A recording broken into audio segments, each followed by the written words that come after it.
Alright, let's try this again. I'm out for a walk. There was too much traffic noise. And a friend of mine pulled over and asked if I wanted to ride, but no, I'm out for a walk for a reason. This is going to be my last posting. Either written or video or audio or anything. As far as the topic of transgender, I'm really kind of done with it.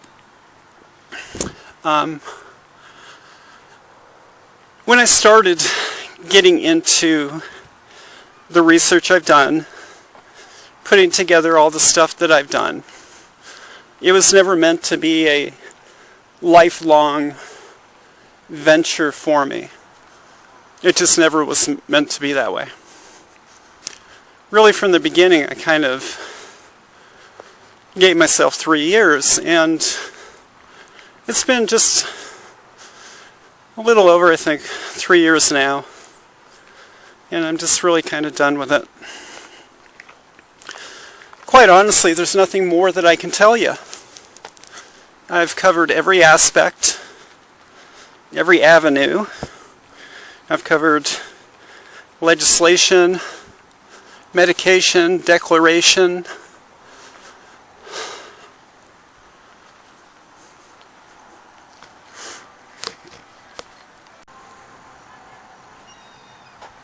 and so there really just isn't much more I can tell you. Everything is there. Everything is encapsulated within the website, within the videos, within my book.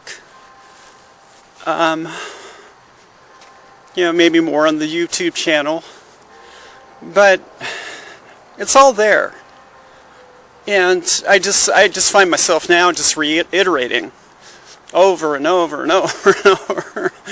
And I'm just kind of tired of it at this point.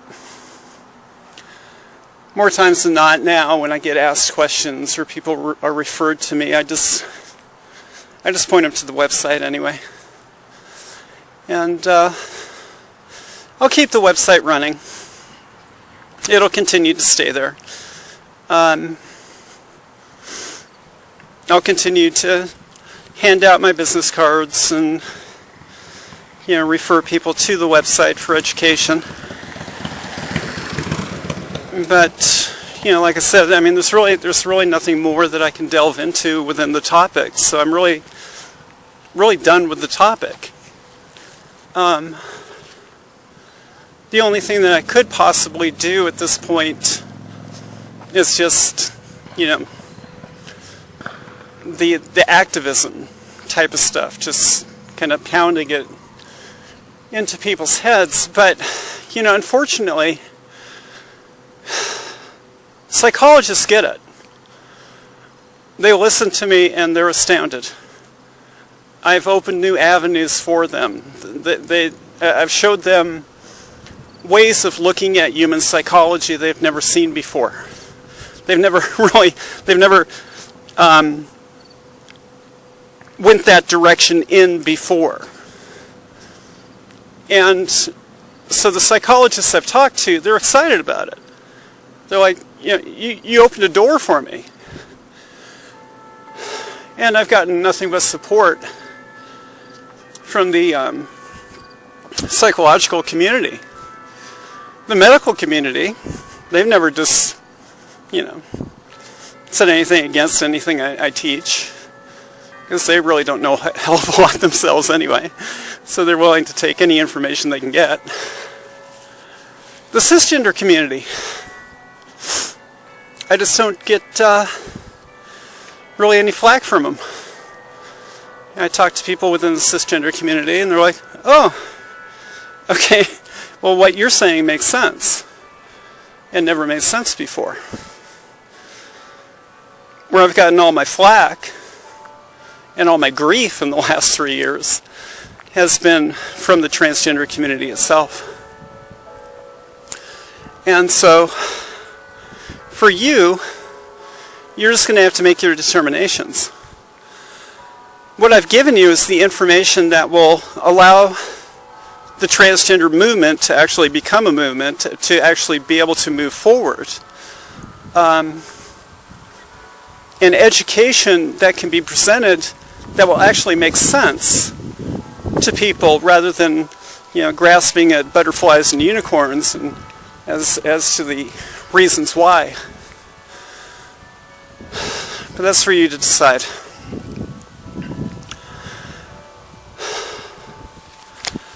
Now I got to figure out my next project, whatever that's going to be. Unfortunately for me,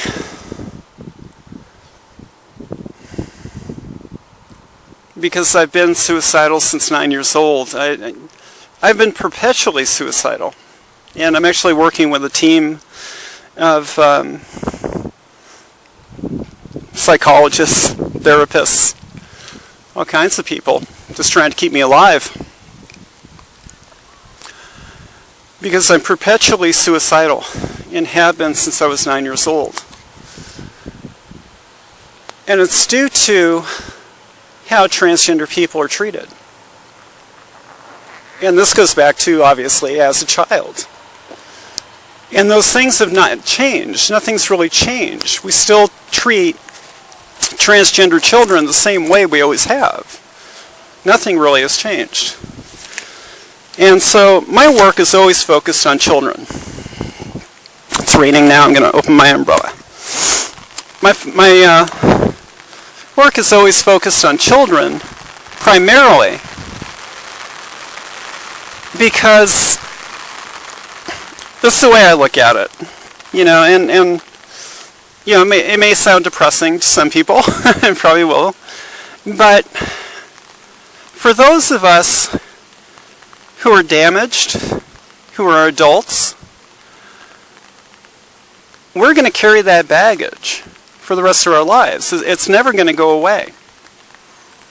We hopefully will find ways of better dealing with the hurt and damage that's been caused to us. But you know what? They broke the egg. And once that egg was broken, you can't put it back together. You can't repair it. You can try to piece it back together. You can try to patch it as best you can and move on with life. But the egg was broken. And so I focus on kids. The ones where the egg has not been cracked. Where the damage has not been done. And so my philosophy is simple. Fix it for the kids, and you fix it for all time. That's where we need to focus. That's where it needs to be. Fix it for the kids, and you fix it for all time.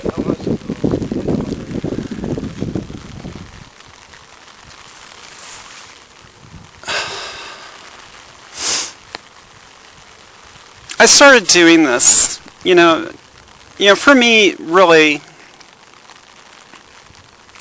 none of what I've done has been for myself. There's no legislation they can pass. There's no, changes in policy they can make. There's nothing they can do within the transgender topic that's going to affect me personally. Nothing. I have zero issues being transgender. But I know that there's a lot of people that do, obviously. There's a lot of people that have issues being transgender that have to be addressed. So I've never done any of this for me, because for me it doesn't matter. Where I get sad is when I talk to the kids, transgender children, and I see in them myself at that age. And I listen to them having suicidal ideations at that age. When I went to my therapist, my main therapist this last week, we talked, and while I was in the waiting room, there was that day's newspaper. And I picked it up, and it was a story on the front page. It wasn't the main story. It was off on the bottom corner. And it was about excuse me. It was about parents who were suing the school because their 12-year-old daughter committed suicide due to being bullied and harassed. And they felt the school knew about it and didn't do enough. And that is so very true. It's an issue. It's a real issue. And then I was talking to my crisis team, who's working with me now, because unfortunately I am coming to the end of a couple of projects, and I have nothing on the horizon. And for me, it has to be of a certain scope, or it doesn't benefit me. For me, I have to justify living every moment of my life, otherwise I just revert to being suicidal. For me, suicide is not a sad thing. This is damage that was done, that was started when I was a child, and I've lived with my entire life. But I was reading this story, and this 12-year-old girl committed suicide because she was bullied. And so I went into my therapist, and I showed her that, and I said, I look at this and I see myself. And she said, you see a connection? And I said, she and I are the same. It's just that for whatever reason, I've survived. This is where we need to make the changes. This is where the work needs to be done. And we need to stop seeing this, we need to start seeing this topic in a new light, in a new way. And I've tried to give you all the information to be able to do that. To see it in a different way than it ever has been before. It's not something that affects just adults. Children are born transgender. Children are born with a psychology that is either male or female and may not match their physical body. Being transgender is not something that just exists in the clubs or in, some porno or sexual fetish or whatever, that we've viewed it primarily for so many decades. Being transgender is a real thing. And I've tried to give you that information. I have given you that information. All the answers are there. Now, unfortunately, it's a big enough topic that I could not, in any way, shape, or form, put everything into a single video. Put everything into a single article. Put everything into even a single book. And so you're going to have to, if you're serious about actually looking at my work, look at the entirety of my work, because I've been consistent throughout. Sometimes angry, sometimes very frustrated, irritated, but consistent in everything I've said. There's nothing that contradicts in anything that I've said or presented. And so my hope is that even if the transgender community ignores it, it's fine. I'm hoping the psychological community will look at it. Now, doing the work that I have throughout doing this, I've always been very interested in psychology.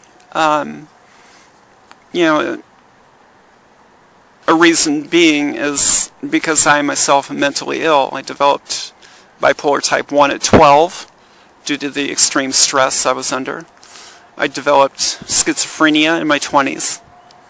I've been committed 6 times in my life and spent probably a total of 8 months in mental institutions. You learn quite a bit about psychology. Well, I did anyway. I unfortunately have an IQ of about 165, which really is unfortunate for me, because it makes everything too easy. Nothing is a challenge, and for me, finding something that is of a large enough scope to keep me living is a very difficult thing to do. But I catch on very quickly. And so I've taught myself psychology. I had to teach myself everything because I had to leave school just after 9th grade. Second week of 10th grade, I was beaten to unconsciousness for the last time. And when I came to, I said, screw it, I ain't going back. And so I missed out on having a formal education. It was probably beneficial, quite honestly, that I missed out on having a formal education, because it allows me to look at things in different ways, which is needed. So rather than looking at things the way you would if you had sat in a class of Psych 101 and subsequent classes afterwards, where these things are being taught in a certain way and have been for decades, I have the opportunity to look at it with new eyes. And that's what I've done. And that's why now when I talk to psychologists, they're like, holy shit, we never saw it that way. And so my lack of formal education has actually been beneficial in many regards. And I would hope that they would take advantage of it. More and more within the psychological community are looking at my work and seeing the benefits from it. Now, more than likely, I was discussing with my crisis team Thursday, sorry. Because we need to find me a new project of scope to keep me alive for at least another little while longer.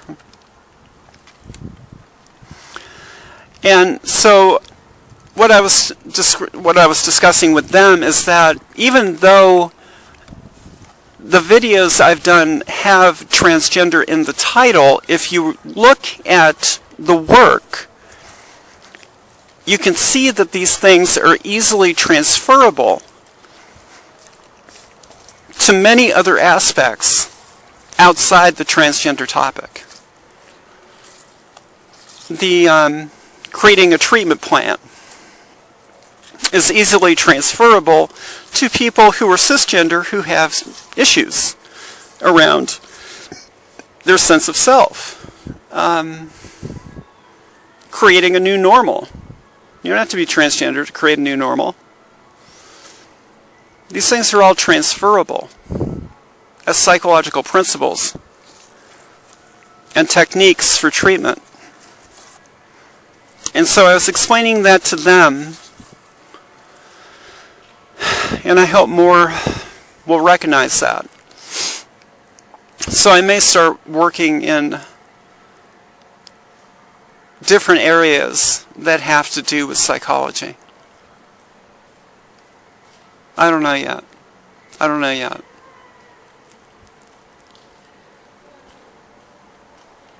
Unfortunately, every time I stop working, even during the day, my go-to response is always suicide.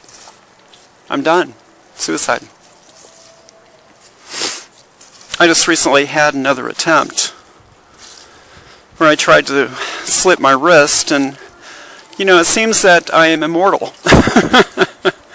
I have attempted suicide, seriously attempted suicide, countless times in my life, and never has it worked. This last time I had a brand new scalpel blade. And I've done dissections. I know the pressure it takes to go through skin and cartilage and all those good things. And I had the vein. I had the right vein, and I was waiting for that gush, and I tried 7 times. 7 times. And nothing. It never went down to the vein. I cut through the skin and never went down to the vein. It's almost an impossibility.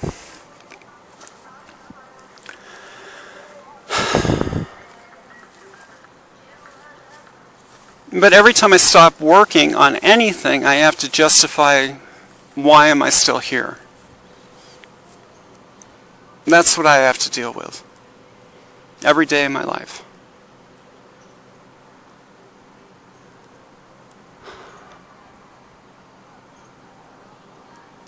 These are the type of things that I never want any other child to ever have to deal with. Fix it for the kids, and you fix it for all time. I was at a candlelight vigil a few weeks ago. It was actually a suicide prevention candlelight vigil. And then about a week later, I tried to slit my wrist. All I did was add to the scars that are already there. And I got up and spoke. There was a lull in the program. They were having some technical something. There was just a lull in the program. So it was raining out. It was outside. It seemed rather poignant that it was raining. And I handed my umbrella that I was sharing with a woman who was standing next to me and said, "I'll be back in a second." And I walked up to the microphone and I started speaking. Told them I was just going to fill in until they figured out whatever they needed to figure out. And, I talked briefly about my own dealings with suicide, my own dealings with drug abuse, and all these different things that go along with that. And at the end, just as a way to wrap it up and conclude it, I said, there's no cure for what I have, but there is a cure for what caused it. There is a cure for what caused it. And so I hope that people will take up that banner and create the policies for children. Do it in a realistic manner, not the LGBT line of everything has a veneer of sexuality over it. No, look at it realistically. And don't look at it from the LGBT point of view of being selfish and we're the only ones that matter and nobody else matters and fuck everybody else. No. Look at it from the standpoint of protecting all children. All children.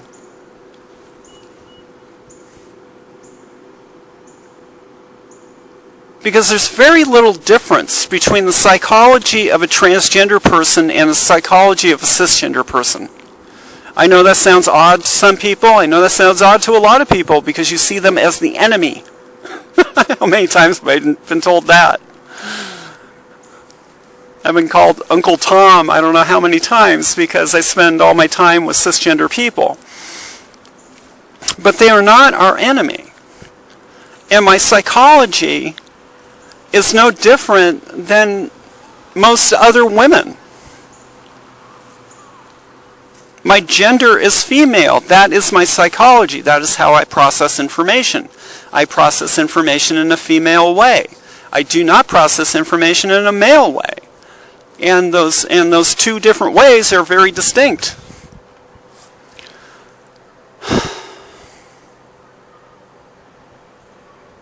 I'm just rambling now.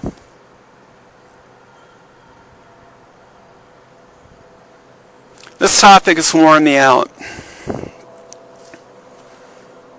So much fighting, so much education that needs to be done. And like I said, I mean, I haven't had an issue convincing people in the psychological community. I haven't had any issue convincing people within the medical community. I haven't had any issue, really, quite honestly, convincing people in the cisgender community. Whether that be in the religious aspect or the political aspect or any other aspect. My fights have all been with the transgender community or the LGBT. And so, you know, as a result, I don't spend any time with anybody who associates as LGBT. I don't. Because for me it's been too hard. And so this next project, whatever it is, even if it's trying to convince human beings that they need to do something different, it certainly won't be on this topic. The website will continue to run. I will continue to have the website running as long as I'm living. But no more changes will be made because there's none that need to be made. There will be no additions, no changes. It's just going to be there.